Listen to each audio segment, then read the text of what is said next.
여기에 모인 여러분들을 주님의 이름으로 축복합니다. 우리 사도신경으로 함께 우리의 신앙을 고백하시겠습니다. 전능하사 천지를 만드신 하나님 아버지를 내가 믿사오며 그 외아들 우리 주 예수 그리스도를 믿사오니 이는 성령으로 잉태하사 동정녀 마리아에게 나시고 본디오 빌라도에게 고난을 받으사 십자가에 못 박혀 죽으시고 장사한 지 사흘 만에 죽은 자 가운데서 다시 살아나시며 하늘에 오르사 전능하신 하나님 우편에 앉아 계시다가 저희로서 산자와 죽은 자를 심판하러 오시리라. 성령을 믿사오며 거룩한 교회와 성도가 서로 교통하는 것과 죄를 사여 주시는 것과 몸이 다시 사는 것과 영원히 사는 것을 믿사옵나이다. 아멘. 하나님 아버지, 오늘도 새 생명 주심을 감사합니다. 오늘 우리에게 주어진 오늘 이 날을 정말 하나님 뜻을 위하여 살아가게 해주시옵소서. 우리가 오늘 이 주신 날을 어떻게 살아가야 될지 하나님께 묻습니다. 묻는 자들 가운데 그 하나님의 뜻을 말씀하여 주시옵시고 그 뜻을 붙잡고 오늘도 승리하는 삶을 살아갈 수 있도록 인도하여 주시옵소서. 오늘 많은 일들이 있지만 그보다 먼저 그 하나님의 나라를 구하는 자로 살아가게 해주시옵소서. 그로 인하여 우리의 삶이 그 필요와 공급을 잘 아시는 그분께서 채워주심을 통해서 또 하나님을 경험케 하여 주시옵소서. 예수님의 이름으로 기도드렸사옵나이다. 아멘. 함께 찬송가 286장 찬양하시겠습니다. 새 찬송가 286장, 통일 찬송가는 218장입니다. 286장 1절하고 4절만 함께 찬양하시겠습니다. 주 예수님 내 맘에 오사 날 붙들어 주시고 내 마음에 새 힘을 주사 늘 기쁘게 하소서. 사랑의 주 사랑의 주 내 맘속에 찾아오사 내 모든 죄 사하시고 내 상한 맘 고치소서.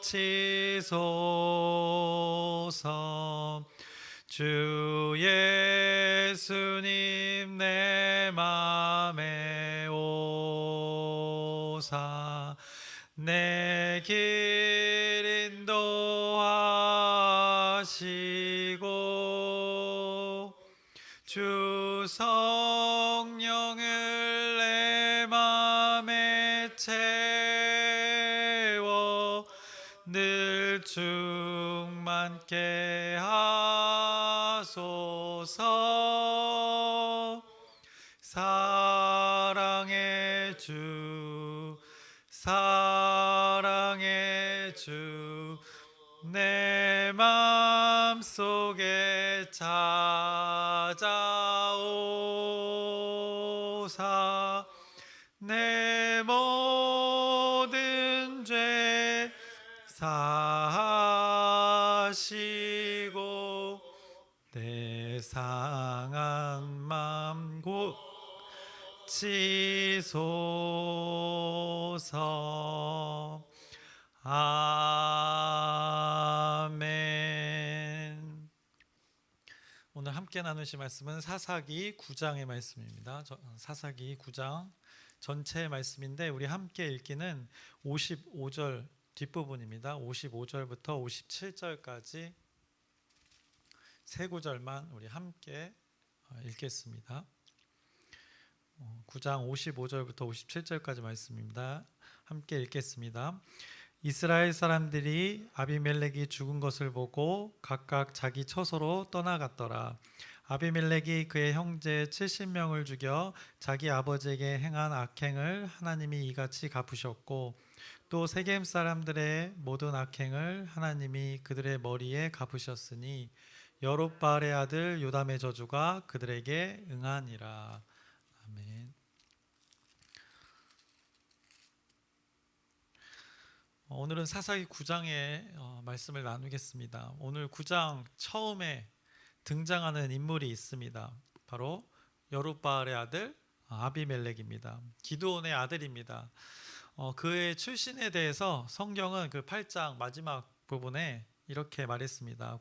8장 30절을 보시면 기드온이 아내가 많음으로 그의 몸에서 낳은 아들이 70명이었고 세겜에 있는 그의 첩도 아들을 낳았으므로 그 이름을 아비멜렉이라 하였더라 라고 말씀하고 있습니다. 기드온이 굉장히 많은 아들을 낳았다고 성경은 기록하고 있습니다. 아들이 70명인데 딸은 기록되지 않았습니다. 딸까지 합하면 굉장히 많은 자녀가 있었을 것이고 아들 없는 아내들도 있었을 테니 기드온의 아내가 무척 많았음을 성경이 지금 말씀하고 있는 것입니다. 첩의 아들도 지금 언급하고 있습니다. 여기서 아들들을 굳이 언급한 것은 당시 어떻게 보면 이런 결혼이 이 정략적인 결혼 그런 제도가 그들 사이에 있었던 것입니다. 부족과 부족, 나라와 나라가 이렇게 서로 유익을 위해서 정략적인 결혼을 맺었던 것입니다. 당시에 기드온이 그 하나님의 능력으로 아주 강력했던 그 미디안을 물리쳤습니다. 그런데 하나님의 방법으로 승리하였고 승리를 하게 되면 그 이후에 이제 하나님 명령에 의하면 이방과 절대 그들이 섞이면 안 됩니다. 그러나 지금 섞이는 결과를 말하고 있는 것입니다. 기드온이 전쟁 승리 후에 정략 결혼을 통해서 많은 아들을 낳고 첩까지 두었다는 것을 성경이 증언하고 있습니다. 그 하나님의 도우심의 결과를 이용해서 지금 이제 자신의 욕망을 누리고 있는 것을 조금씩 지금 사사기에서 나타나고 있는데 그것을 확인하고 있는 것입니다. 많은 나라와 족속들이 기드온이 그 강력한 나라를 물리쳤기 때문에 이제 많은 주변의 족속들이 기드온과 전략적으로 이렇게 정략을 통해서 결혼을 맺었던 것입니다. 또 기드온은 이방 여인을 이 취함에 거리낌이 없었던 것을 나타냅니다. 자신의 그 권력이 강해짐으로 분별력이 없음을 지금 성경에서 나타내고 있는 것입니다. 그 결과로 이 아비멜렉의 존재가 나타나게 되는 것입니다. 첩이라고 굳이 표현한 것도 이유가 있는 것입니다. 어떤 열등감이 존재했음을 성경이 은근히 나타내고 있는 것입니다.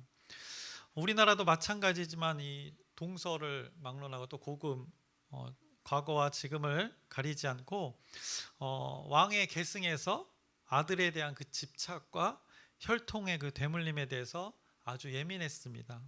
그것을 그 예민한 문제에 아비멜렉이 나타나 있는 것입니다. 아비멜렉이 그 예민한 문제에 욕망을 드러내는 것이 오늘 이제 9장에 잘 나타나 있습니다. 그래서 지금 사사기에는 계속 어떻게 보면 사사를 중심으로 움직이는데 그 사이에 9장은 사사에 대한 내용이 나오지 않습니다. 그래서 여러분들이 어떻게 보면 이 사사기를 읽는 동안 자세히 안 봤을 수도 있습니다. 그래서 제가 오늘 성경을 자세하게 읽으면서 나눠보려고 합니다. 아비멜렉은 그의 어머니 형제들이 있는 세겜에 가서 사람들을 설득합니다.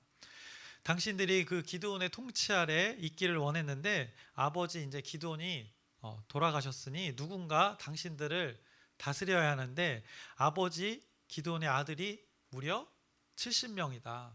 그래서 이 70명이 당신들을 다스리는 것이 좋겠냐라고 지금 설득을 합니다. 아니면 내가 아비멜렉 자신이 내가 한 사람이 당신들을 이렇게 다스리는 것이 좋겠냐라고 지금 묻는 장면이 오늘 1절에서 2절에 나타납니다. 그리고 아비멜렉이 그들의 세겜 사람들에게 호소합니다. 거기에 어머니의 형제들이 살았는데 자신은 당신들의 골육이라고 호소하고 있습니다. 그것이 1절, 2절에 잘 나타나 있습니다. 여룹바알의 아들 아비멜렉이 세겜에 가서 그의 어머니 형제에게 이르러 그들과 그의 외조부의 집에 온 가족에게 말하여 이르되 청하노니 너희는 세겜의 모든 사람들의 귀에 말하라. 여룹바알의 아들 70명이 다 너희를 다스림과 한 사람이 너희를 다스림이 어느 것이 너희에게 나으냐. 또 나는 너희의 골육임을 기억하라 하니 라면서 지금 설득하고 있는 것입니다. 그 호소의 아비멜렉 어머니 형제들이 아비멜렉을 위해서 세겜의 사람들에게 이렇게 속닥속닥 하여서 저 아비멜렉이 우리의 형제라 하면서 세겜 사람들을 설득합니다.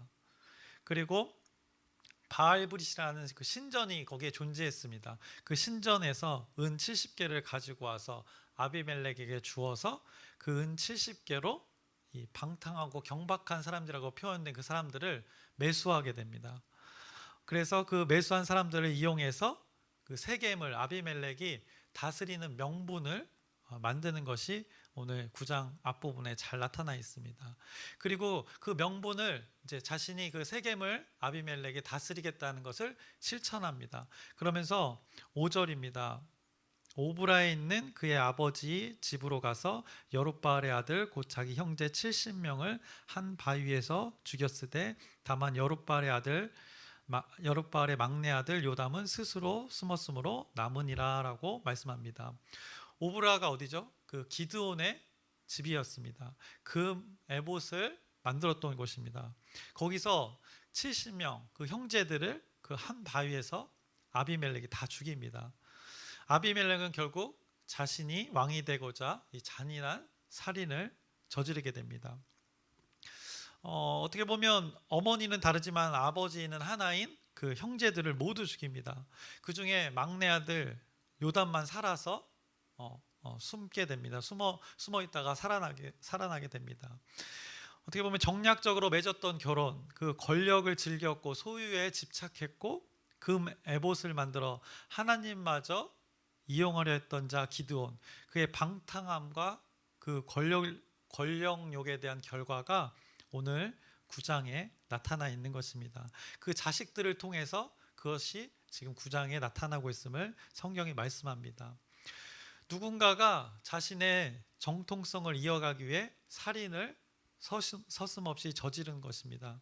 그가 바로 9장의 주된 인물로 나오는 아비멜렉입니다. 결국 세겜과 밀로의 사람들이 다 모여서 세겜에 있는 상수리 나무 기둥 곁에서 아비멜렉을 왕으로 모십니다. 성경은 근데 희한하게 참 이 대조를 잘합니다. 6장 11절에 거기서 여호와의 사자가 기드온에게 다가올 때 장소가 바로 상수리 나무였습니다. 여호와의 사자가 아비에셀 사람 요아스에게 속한 오브라에 이르러 상수리 나무 아래에 앉으니라. 그 상수리, 이런 상수리 나무에 위치했는데, 그런데 오늘 9장에서 아비멜렉이 스스로 왕이 되려고 그 70명의 형제들을 죽이고 세겜의 모든 사람들이 그를 왕이라 하면서 세우는 장면이 이곳이 상수리 나무라고 말하고 있습니다. 물론 위치는 다릅니다. 그런데 이 나무, 상수리 나무를 표현을 통해서 이 대조적인 모습을 성경이 나타내고 있는 것입니다. 그들의 변질된 모습을 성경이 지금 고발하고 있는 것입니다. 지금 이곳에는 하나님의 인도하심이라고는 전혀 없습니다. 굳이 하나님의 인도하시려만 하면 그들을 하나님께서 내버려 둠입니다. 하나님의 이 무관심은 이렇게나 무서운 결과들을 나타내고 있습니다. 그래서 아비멜렉 왕이 숨어 도망친 기드온의 막내 아들이 있습니다. 이 아비멜렉이 왕이 됨에 그 도망친 막내 아들이 있는데, 이 요담에게 이 세겜 사람들의 일부가 이 소식을 전합니다. 이 자가 아비멜렉이 스스로 왕이 되었음을 전합니다. 그래서 이 막내 아들 요담이 그리심산 꼭대기에서 세겜 사람들에게 이제 설득하려고 선포하러 갑니다. 그리심산으로. 그래서 거기서 나무에 빗대어서 선포합니다. 그것이 8절부터 15절까지의 말씀인데 기가 막히게 표현합니다. 하루는 나무들이 나가서 기름을 부어 자신들 위에 왕으로 삼으려 하여 감람나무에게 이르되 너는 우리 위에 왕이 되라 하매 감람나무가 그들에게 이르되 내게 있는 나의 기름은 하나님과 사람을 영화롭게 하나니 내가 어찌 그것을 버리고 가서 나무들 위에 우쭐대리요 한지라. 감람나무는 자기의 역할을 생각했던 것입니다. 나무들이 또 무화과 나무에게 이르되 너는 와서 우리 위에 왕이 되라 하매 무화과 나무가 그들에게 이르되 나의 단 것과 나의 아름다운 열매를 내가 어찌 버리고 가서 나무들 위에 우쭐대리오 한지라. 무화과 나무도 마찬가지입니다. 자기의 역할에 대해서 말하고 있습니다.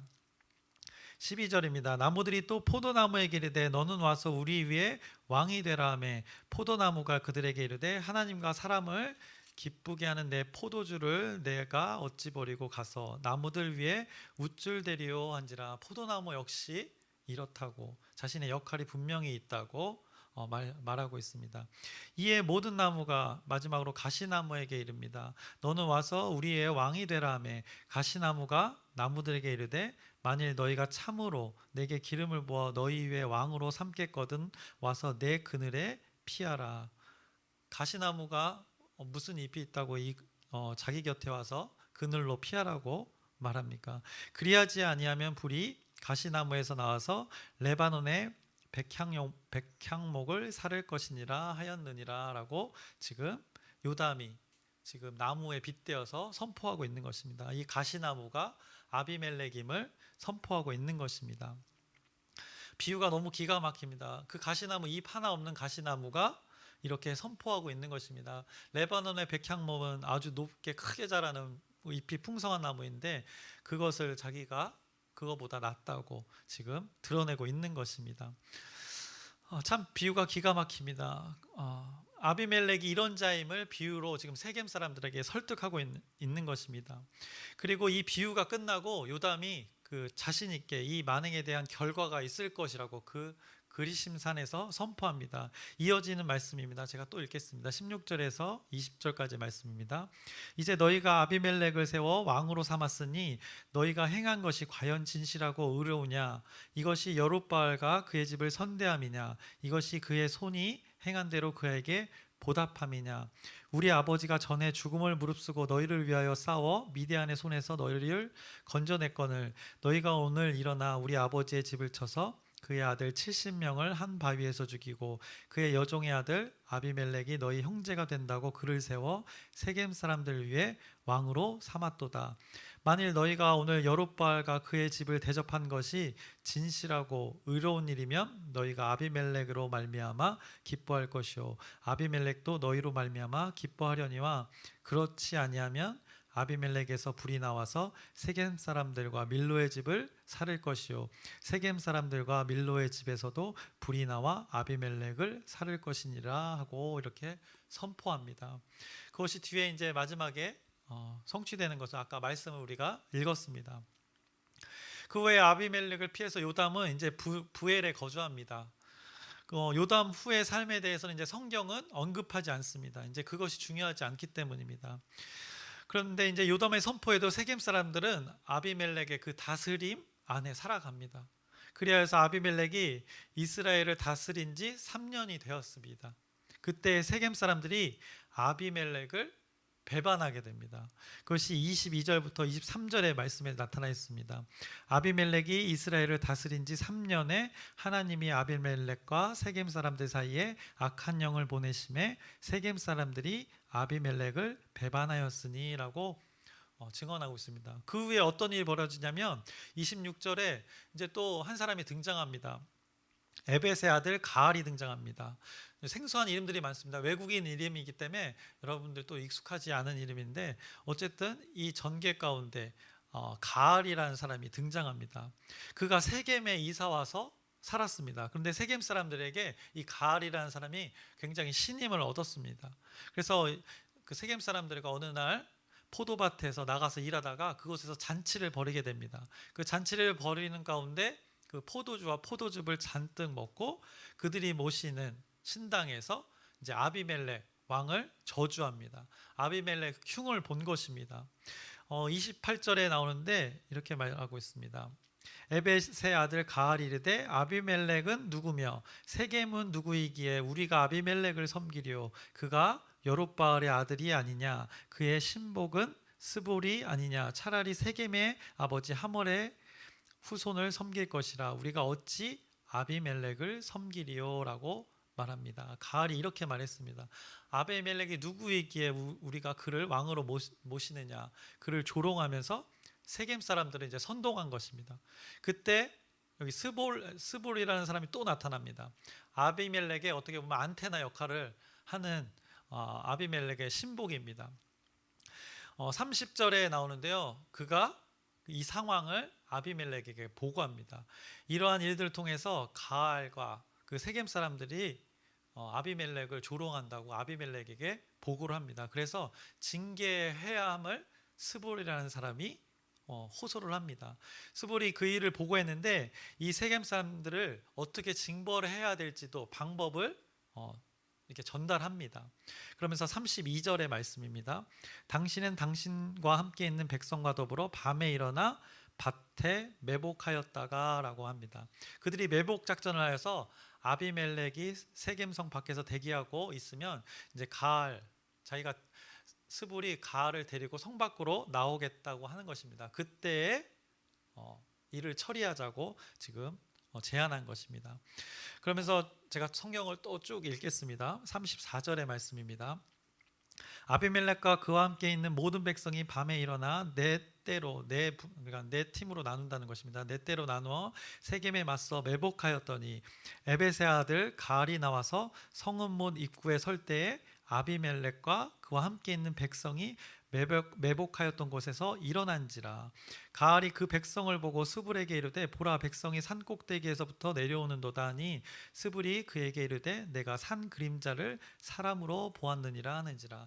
지금 매복해서 아비멜렉이 왔는데 그 가알이 본 것이 산이라고 지금 거짓으로 말하고 있는 것입니다.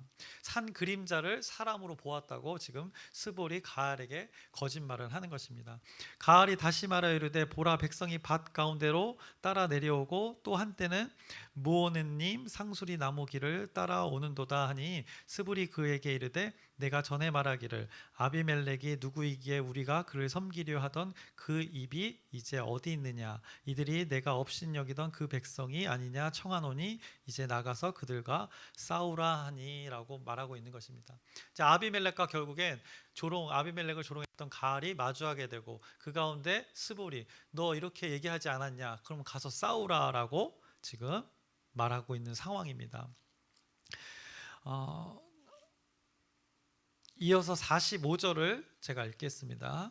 아비멜렉이 그날 종일토록 그 성을 쳐서 마침내는 점령하고 거기 있는 백성을 죽이며 그 성을 헐고 소금을 뿌리니라 라고 말씀하고 있습니다. 오늘 성경을 쭉 이렇게 많이 읽는데 이 내용이 잘 전달되어지게 하기 위해서 읽고 있습니다. 조금 지루함을 느낄 수 있지만 잘 들어보시면 좋을 것 같습니다. 어떻습니까? 이 가알이 조롱했고 그 가운데 아비멜렉이 와서 이 백성들을 다 죽입니다. 잔인하게 죽이는 장면이 오늘 나오고 있습니다. 아비멜렉의 잔인한 폭력성이 이 9장에 잘 나타나 있습니다. 이 악한 자의 행동을 왜 이렇게도 여기에 자세히 기록해 두었을까요? 또 오늘 이 세겜의 사건에서 등장하는 두 인물들을 자세히 보시면 아비멜렉을 조롱했던 그 가알과 또 세겜 사람들에게 신임을 받은 자였습니다. 가알은. 그런데 그 가알과 또 다른 스볼, 세겜의 다른 지도자 스볼, 그 가알을 견제하던 자였습니다. 가알의 실수가 아닌 실수를 바로 아비멜렉에 바로 어떻게 보면 꼰질러서 가알을 처리하는 방법까지 지금 알려주는 이런 모습들이 나옵니다. 그래서 아비멜렉과 가알, 스볼 이 사람들을 봤을 때 무엇이 느껴집니까? 어떤 권력에 집착하는 사람들의 모습이 지금 신랄하게 나타나고 있는 것입니다. 아비멜렉은 스스로 왕이 되기 위해 자신의 형제들도 서슴없이 죽이고 한 명도 아니고 아예 70명을 죽입니다. 매우 잔인합니다. 그리고 스스로 왕이라 하는 자 곁에는 호시탐탐 그 권력을 쫓기 위한 자들이 늘 있었다는 것을 말씀하고 있는 것입니다. 그리고 그것에 동조하는 각각의 무리 가운데 또 백성들이 있음을 오늘 9장에 나타나고 있습니다. 이런 욕망에 사로잡힌 자들이 세트로 지금 9장에 잘 나타나 있는 것입니다. 방금 45절을 읽었는데 아비멜렉이 그날 종일토록 그 성을 쳐서 마침내는 점령하고 거기 있는 백성을 죽이며 그 성을 헐고 소금을 뿌리니라고 말씀했습니다. 아비멜렉이 그곳을 완전히 폐허로 만들었다는 것입니다. 종일토록이라는 표현을 통해서 그 아비멜렉의 악행과 그 타락, 잔인성을 지금 보여주고 있습니다. 그들이 그리고 어디로 도망가게 됩니까? 나머지 사람들이 세겜 망대의 모든 사람들이 이를 듣고 엘브리 신전의 보르로 들어갔다라고 말합니다. 거기서 살아남은 자들이 지금 엘브리 신전이라는 곳으로 도망갔습니다. 왜 그곳으로 도망갔을까요?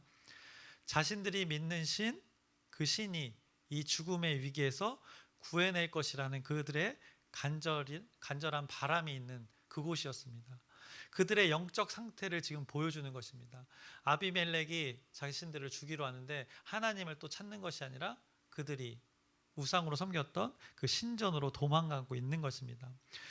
그곳에 도망간 자들이 잔뜩 모였습니다. 아비멜렉은 가만두지 않았습니다. 부하들을 보고 나무를 잘라오라고 후에 명령합니다. 그리고 그 신전에 불을 놓아서 다 죽입니다. 그래서 죽은 자가 남녀 모두 해파해서 1000명이라고 성경은 말씀합니다. 그것이 49절에 증언하고 있습니다. 모든 백성들도 각각 나뭇가지를 찍어서 아비멜렉을 따라 보루 위에 놓고 그것들을 얹혀있는 보루에 불을 놓음에 세겜 망대에 있는 사람들이 다 죽었으니 남녀가 약 1000명이었더라 라고 말씀합니다. 여기서 멈추지 않습니다. 아비멜렉은 데베스라는 곳으로 갑니다. 그의 욕망은 멈추지 않고 있는 것입니다. 그의 욕망이 사람들의 죽음의 결과로 나타나고 있는데도 끝까지 또 다른 곳으로 쫓아갑니다.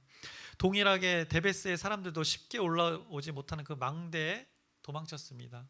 그리고 아비멜렉은 동일한 방법으로 불을 사용해서 그들을 죽이려 합니다. 이때 한 여인이 맷돌 윗짝을 그 높은 망대에서 던집니다. 높은 곳에서 던졌으니 쉽게 보이지 않았을 것입니다.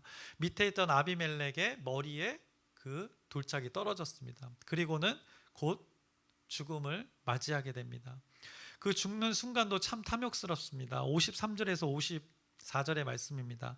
한 여인이 맷돌 윗짝을 아비멜렉의 머리 위에 내려 던져 그의 두개골을 깨트리니 아비멜렉이 자기의 무기를 든 청년을 급히 불러 그에게 이르되 너는 칼을 빼어 나를 죽이라. 사람들이 나를 가리켜 이르기를 여자가 그를 죽였다 할까 하노라 하니 그 청년이 그를 찌르매 그가 죽은지라.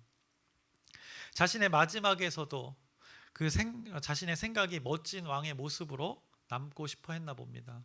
끝까지 자신의 앞가림을 하는 그 추한 아비멜렉의 모습을 우리가 확인하게 됩니다. 그리고 우리가 읽었던 아까 55절에서 57절의 말씀, 하나님의 말씀대로 그 요담이 선포한 대로 성취되는 것을 우리가 확인할 수 있습니다. 그래서 오늘 9장에 나타난 이 사건들의 여러 가지 모습들이 있습니다. 그 가운데 희한한 모습들이 있습니다. 이 아까 아비멜렉이 하는 행동들 중에 매복하는 모습이 있었습니다. 그리고 아비멜렉이 불을 사용하는 모습이 있었습니다. 이거 어디서 많이 본 장면 아닙니까? 그리고 결정적인 모습입니다. 48절의 마지막 부분입니다. 이렇게 말합니다. 너희는 내가 행하는 것을 보나니 빨리 나와 같이 행하라 하니라는 표현이 있습니다. 어디서 이것도 많이 들어본 말입니다. 이것은 그 기드온 전쟁 때, 기드온이 미드안 전쟁과 했을 때 모습과 굉장히 비슷합니다. 하나님과 함께 하신 전쟁, 기드온이 미디안을 치러 갔을 때 장면과 매우 흡사합니다. 사사기 7장 17절의 말씀을 잠깐 보겠습니다. 그들에게 이르되 너희는 다만 보고 내가 하는 대로 하되 내가 그 진영 근처에 이르러서 내가 하는 대로 너희도 그리하여라고 하고 있습니다. 기드온과 함께했던 300 용사하고 고백하는 말인데 오늘 여기에 그대로 48절에 아비멜렉이 따라하고 있는 것입니다. 성경은 이렇게 대조하고 있습니다. 아주 기가 막히게 대조합니다. 하나님 이름의 전쟁 그리고 어떤 한 사람의 이름의 전쟁을 이렇게 비교해서 말씀하고 있습니다. 매복하는 것도 비슷합니다. 불을 사용하는 것도 굉장히 비슷합니다. 자신을 따라 동일하게 행동하는 그 명령도 비슷합니다. 그러나 목적과 목표가 다른 두 사건은 너무나도 다른 과정과 결과를 맞이하게 됩니다. 하나님이 함께 하셔서 하나님의 이름이 드러나는 전쟁과 자신이 스스로 왕이 되어 자신의 이름이 드러나려는 전쟁의 차이가 어떤지를 지금 사사기가 증언하고 있는 것입니다. 전쟁에서 사용한 불, 같은 불을 사용해도 무엇을 위해 사용하는가, 누구를 위해 사용하는가, 무엇이 목적과 목표가 되었는가, 이것이 굉장히 중요합니다. 우리의 모습들을 봅니다. 우리는 우리에게 주어진 모든 것을 무엇을 위해 사용하고 있는가 한번 생각해 보시길 바랍니다. 우리에게 주어진 것을 누구를 위해 사용하고 있고 왜 사용하고 있는지를 오늘 이 말씀을 통해서 깊이 한번 상고해 봐야 할 것입니다. 여러분에게 주어진 재능이 있습니다. 또 여러분에게 주어진 재물이 있습니다. 그리고 여러분 자체가 있습니다. 이 나의 모든 인격체가 무엇을 위해 존재하는가, 무엇을 위해 사용되어지고 있는가 스스로에게 한번 질문해 보시길 바랍니다. 내가 왕이라 모시는 하나님이 있음을 우리는 분명히 인정합니다. 예수 그리스도가 나의 주인 되심을 인정합니다. 성령님이 내 안에서 그 일하심을 인정합니다. 이것이 이 증거가 내 삶 가운데 있는가 한번 질문해 보시길 바랍니다. 오늘 9장에서 아비멜렉이 엄청 나오는데 그 아비멜렉 이름의 뜻이 무엇인지 아십니까? 내 아버지는 왕이다라는 뜻입니다. 그 이름이 내 아버지는 왕이다인데 아비멜렉은 그 왕이 누구였을까요? 아버지가 기드온이었기에 자신이 그 혈통으로 왕이 되길 원했던 것일까요? 아니면 기드온을 넘어선 자기 자신이 더 큰 권력자가 되기 위함이었을까요? 그에게서 하나님의 이름은, 그 왕의 이름은 찾아볼 수 없습니다.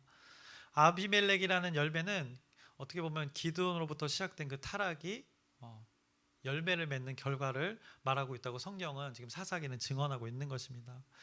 그래서 우리가 오늘 이 말씀을 좀 제가 장황하게 많이 읽었는데 이 말씀을 통해서 우리가 질문해 볼 것은 이 왕의 자리에 누가 앉아 있는가 계속해서 우리에게 질문해 봐야 될 것입니다. 사사기를 나누는 동안에는 여러분 자신에게 스스로에게 이 끊임없이 이 질문을 해보시길 바랍니다. 그리고 이 질문으로 오늘 설교를 마치려고 합니다. 오늘 나의 삶 가운데 그 모든 결정권을 가진 자가 누구인가? 그 기준이 되는 분이 누구인가? 결국 그 왕의 자리에 누가 앉아 있는가? 이 질문을 통해서 여러분의 삶을 한번 돌아보시길 바랍니다. 설교를 마치겠습니다.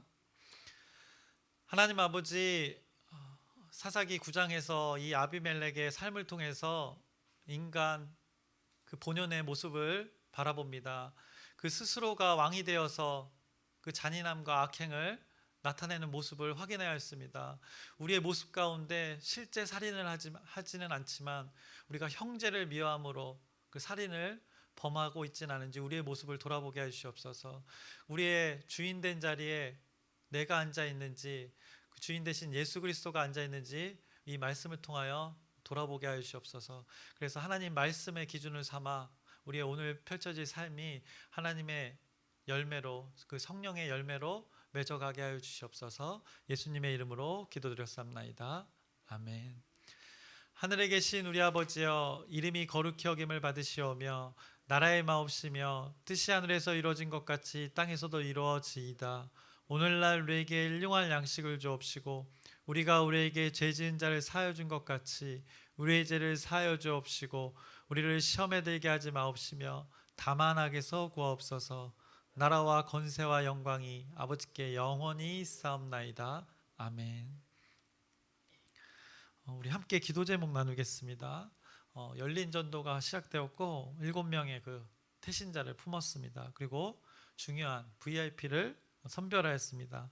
어떻게 보면 하나님이 여러분에게 주신 기회이고 특권입니다. 그 영혼들을 품고 기도로 성취되는 것을 경험하기를 소망합니다. 그리고 아픈 자들, 그분들을 위해서 영육간에 강건할 수 있도록 여러분의 중보기도 부탁드립니다. 그리고 우리 지체들을 위해 기도했으면 좋겠습니다. 떨어져 지내는 가족들, 그리고 군대 간 자녀, 또 해외 간 자녀, 그리고 또 어려움에 처한 가정들 모두 하나님의 섭리 안에서 살아갈 수 있도록 여러분의 중보기도 부탁드립니다. 그리고 각자의 기도 제목을 지금 하나님께 아뢰면서 하나님의 뜻이 이루어지기를 바라면서 주여 크게 한번 부르짖고 함께 기도하시겠습니다.